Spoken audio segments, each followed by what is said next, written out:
Last thing here then before we sign off.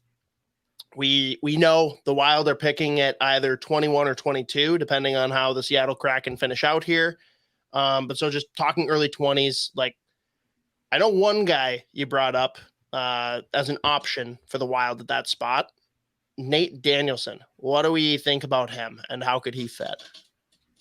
I'll be very curious to see where a guy like Nate Danielson goes in this draft. He is the one thing that makes me think he's going to go the way higher than probably I don't like saying this, but higher than he should, or higher than I would say any public scout would tell you, is the fact that Pronman just released his rankings and he had him at 6th overall, which is, I mean, no, like you can't do that.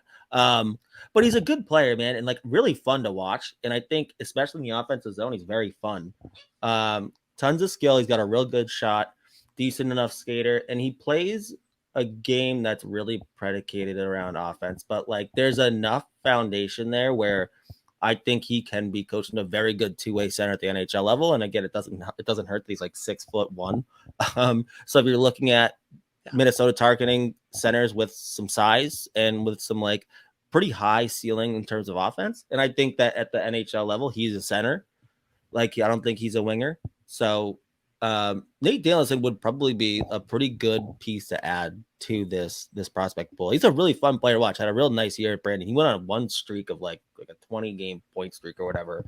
And I mean, like playing, like he did take over some games. It's a pretty quiet but very effective, obviously, and he's capable of producing big numbers. But it's somewhat quiet where he doesn't like he'll make the odd play that does like dazzle you, whatever.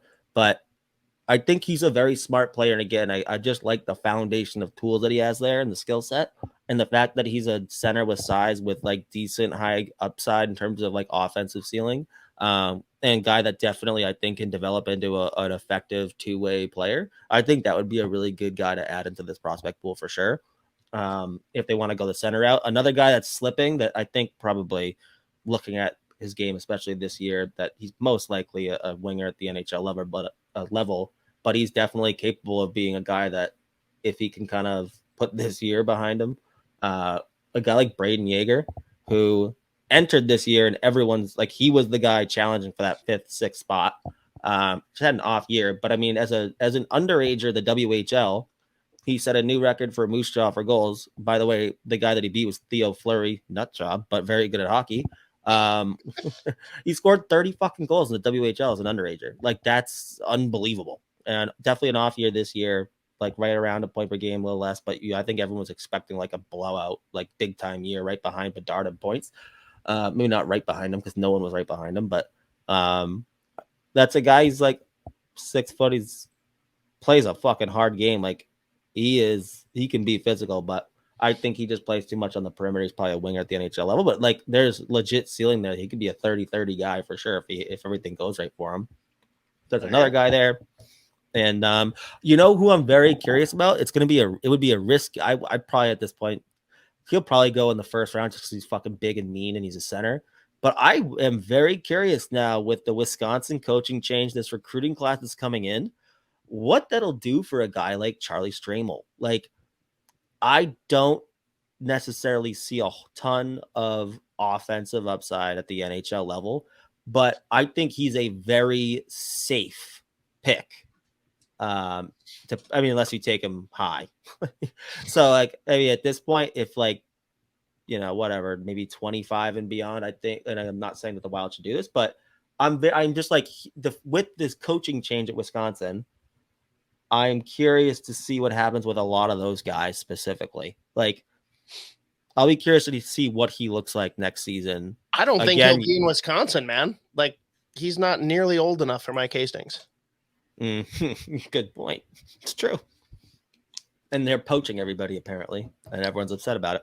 Yes, people are getting quite upset about it. But they've got fucking William Whitelaw, who's a stud. Shattuck kid, tiny, but really fun. Like one of the funnest players to watch. He doesn't give a lick about defense at all. Does not care. But his mixtape is a whole lot of fun.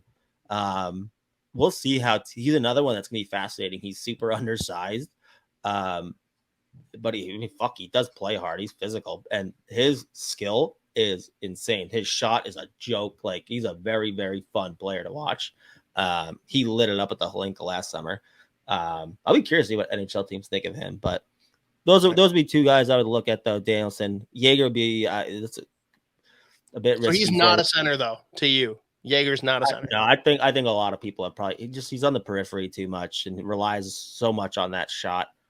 And there's like the occasional playmaking, but this year specifically, there weren't a whole lot of games where he's driving the offense necessarily. But I mean, he's an absolute weapon. He's got one of the best shots in the fucking draft, like a freak. But I think a lot of people have landed on. He's looking like a sniper at the NHL, like a winger, which doesn't hurt to have. Everyone would love to have that guy, but. Yeah, the Wild will draft him, and fans will lose it. Like, oh, another winger, great. It's like, shut the fuck up. I know, right? By the way, the guy that we profiled last week, he is firmly in a good amount of people's first round. Prodman put him at fucking 15. Tom Wallander. He had an unbelievable fucking U18s. Like, I think that was 2 weeks ago. Was that 2 weeks ago? Or was that last week? That's the problem when we've got our, back to back to back. Hang on, I got notes. Let's find out. Either way, if you want a right shot D-man. Last week was Rick, if you recall. Rick Dvorsky. Yeah, Dvorsky, yeah. I'm pretty sure the week before. That must have been Willander. Yes, it was. Yeah. Rick Dvorsky. Let's go. I'll tell you what, man. I think Willander's going to go. You know what? Actually, I tweeted this the other day. It might have been yesterday. I don't know anymore. I think there's a pretty good chance they do take him with that pick late in the first round. Detroit, first of all, they love their Swedish defensemen. They specifically love Swedish defensemen from either Frölunda or Rögle.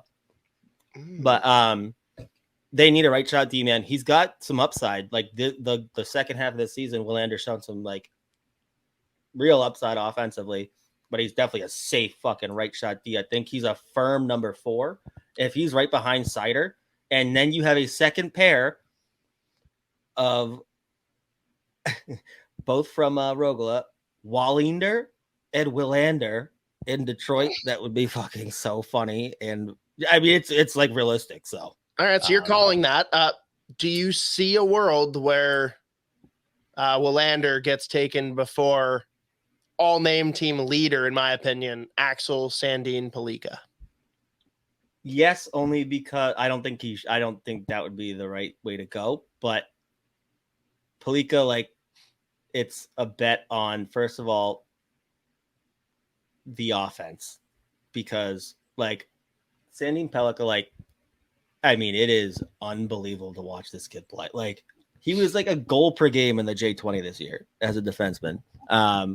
The upside for him, I mean, it's not even close for him versus Willander. It's just like how much of that A is going to translate, and B, like, what coach is going to be okay, like, with some of the shit he's doing. That being said, U18's Sandin Pellikka, like, made a ton of defensive plays too. Like, he was excellent. He actually ended up getting defenseman of the tournament, but I thought it should have been Willander. So you're saying that the Wild should Willander's got the size.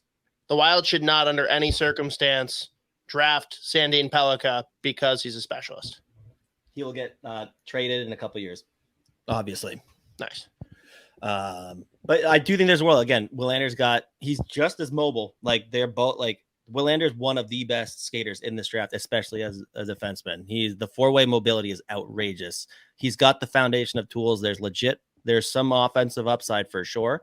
And defensively, he's a stud. Like, so again, you want to talk about safe. He's got size. He's capable of playing physical. And then, like, when he's actually, again, we said this when we profiled him, when he's like testing the tools that he has, he's a stud. So yeah, I could see an NHL team like, yeah, I'll take the big guy that's for sure going to be in the NHL as like a firm number 4. That's fair. Okay.